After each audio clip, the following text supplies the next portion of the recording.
Salut les potos, la revue commence maintenant. Alors cet épisode en vrai, il n'était pas vraiment aussi bien que les autres à mon avis et franchement, j'ai plus eu l'impression qu'on a essayé de faire un remplissage dans cet épisode. Mais bon, comme il y avait quelques trucs assez sympas, notamment le Izanami de mon cher Mayuri Kurosuchi, qui a vraiment en fait mis le cadavre de Itsugaya dans une boucle infinie où à chaque fois en fait Itsugaya revivait comme tuer Mayuri mais de façon différente.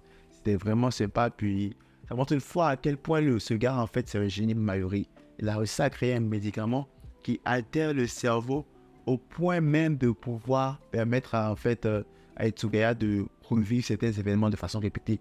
C'était sympa. Puis on a aussi le twist comme quoi Gigi, là, pour pouvoir transformer les Shinigami capitaines en zombies, elle les a zombifiés. Techniquement, elle les a sauvés de la mort, mais en fait, c'est juste devenu ces zombies par la suite, quoi, tu vois.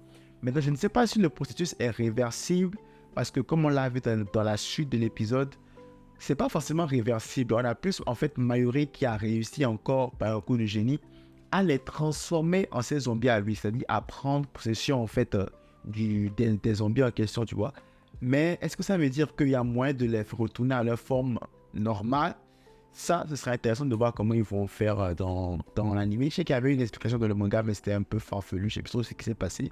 Mais j'ai hâte de voir en fait comment ils vont faire dans l'anime pour nous expliquer le fait qu'il y a moyen de les retourner en fait à leur forme humaine. Un truc encore qui me saoule dans ce truc, c'est qu'il a fallu que Itsugaya, le capitaine Kensei, le capitaine Rose, la devienne des zombies pour qu'ils deviennent genre ultra forts au combat. Mais vous avez vu les enchaînements de Itsugaya?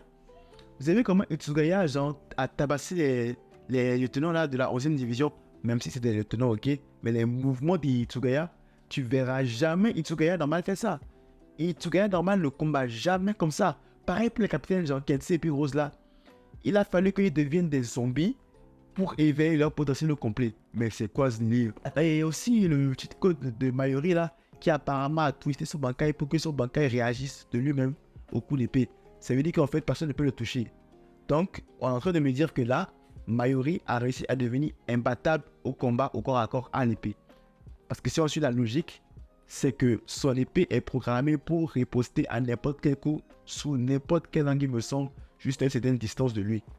Donc techniquement, Mayuri est devenu aussi imbattable à l'épée. Je ne sais pas trop où ils vont en venir avec ça. Sinon que, après on a vu notre ami Byakuya, un Byakuya qui est vraiment devenu ultra OP. Il a réussi à genre éclater 3 Senraita à lui tout seul. Senbon Sakura. Franchement, quelle beauté. Un Bankai de toute beauté, on va se le dire, c'est vraiment beau comme Bankai, Senbon Sakura. C'est l'un des plus beaux Bankai, à mon avis. Franchement, je le trouve toujours beau. Et même après genre 10-15 ans de visionnage de Senbon Sakura, je suis toujours aussi émerveillé que la première fois. Donc il dispose de 3 scénaristes et tout. Voilà, et il y a un autre scénariste qui débarque, Monsieur Pépé, le love. Apparemment, dès qu'il touche quelqu'un, Monsieur Pépé en question, la personne devient amoureuse de lui au point où elle l'obéit au doigt et à l'œil. Donc bizarrement, il a eu Isagi comme ça. Je ne sais pas combien il a eu Isagi. Et bref, donc Byakuya a affronté Isagi. Et du coup, à un moment donné, Byakuya a jeté ses bombes Sakura. Parce que Pépé a réussi à envoyer un cœur sur l'épée de Byakuya. Et Byakuya a contrat avec son épée. Mais le problème, c'est que les Zanpakuto a une arme aussi. Alors, bien sûr, c'est la chose à laquelle tu ne penses pas forcément quand tu reçois une attaque. Ton premier réflexe, c'est de bloquer avec ton épée. Mais le problème, c'est que ton épée, c'est une arme. Et du coup, voilà, c'est Sakura a commencé à attaquer Byakuya. Donc, il a dû s'en séparer. Et là, bon. Donc, c'est parti en Byakuya qui essayait de se défendre comme il pouvait. Bref, finalement, il a pu s'en sortir grâce à l'intervention de Mayuri. Mayuri qui est venu avec cette nouvelle armée de zombies. Captain Kensei, Captain Rose. Itsugaya, par contre, je ne l'ai pas revu. Je ne sais pas ce qui s'est passé avec Itsugaya. Ça, c'est intéressant, par contre. Mais il est revenu avec Kensei et Rose. Et là, Kensei et Rose ont disposé du gars Love là en deux temps 3 mouvements. Franchement, il n'était pas si fort que ça. Et puis, tu as aussi Kensei qui est revenu surboosté. En mode de ça, il est devenu ultra puissant. Là, maintenant, il peut éclater un scénarateur. Bref, quoi. Par contre, la honte et un truc que Mayuri aussi avait précisé, c'est que comment est-ce que Gigi s'en est tiré pour avoir 3 capitaines et un lieutenant de la Society. C'est incroyable hein, quand on y pense. Et donc là, tu as l'échange idéologique intéressant entre Byakuya et Mayuri. Et bien sûr, tu as Byakuya qui n'est pas d'accord avec le fait que Mayuri joue avec les cadavres d'anciens soldats du côté 13. Même chose qui lui avait été reprochée un peu auparavant, je pense, dans l'épisode précédent. Et bien là, tu as Mayuri qui lui répond encore la même chose, comme quoi en fait, tout soldat du côté 13 a pour objectif de défendre le Sérété, même dans la mort. Donc lui, vraiment, il l'a pris littéralement Mayuri.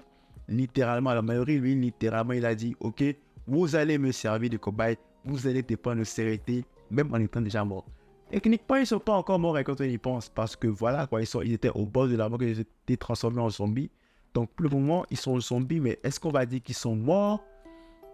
Je ne pense pas. Je ne pense pas. Il y a peut-être encore moyen qu'on ait le site. Qui sait, on va voir ce qui va se passer. Bref, donc l'épisode se termine sur notre Pépé qui va se faire bouffer par l'une des scénaristes là. Parce que oui, quand Pépé a fait son apparition, bah, il a quand même attaqué certains des scénaristes aussi, quoi. Parce que lui aussi voulait avoir la gloire. Lui aussi voulait avoir, genre, ce titre-là d'avoir buté le plus de Shinigami possible. Et donc, du coup, bah, en représailles, la fille le retrouve et là, elle le bouffe au calme. L'épisode se termine là. Après, de vrai, je ne sais pas grand chose à dire sur cet épisode. C'était plus de remplissage et tout. Puis, c'était pas vraiment assez emballant comme épisode. On n'a rien eu. Sauf que la scène post-crédit nous hype quand même quelque chose d'intéressant. Iwa, Juglam et Uryu viennent d'arriver au palais royal. Ce qui veut dire que la semaine prochaine, normalement, on devra avoir de l'action. On devra avoir de bonnes choses. Parce que là, Iwa va commencer à se frotter avec la division 0. Et donc, croyez-moi, là, ça promet. Ça promet. Et je pense qu'on va avoir de très bons épisodes pour la fin de cette saison-là. J'espère. Voilà ce que j'avais à dire de cette revue de bûche qui sera vraiment très courte. Il n'y avait pas grand-chose dans cet épisode. Je n'allais pas rajouter du farfelu. Cet épisode était correct. Il n'était pas forcément genre ultra bon. C'est pas genre waouh, l'épisode phare de cette saison. Non. C'était vraiment du remplissage. Et puis voilà quoi. Ça reste agréable à regarder, mais sans plus. Si t'as aimé la vidéo, n'hésite pas à liker, laisser un commentaire. Ça fait toujours plaisir. Si t'es pas encore abonné, après ça fait encore plus plaisir. Max like, max partage. On se retrouve très vite pour de nouvelles vidéos. C'est ça pour le son de vos proches. C'est tout pour moi. À la prochaine.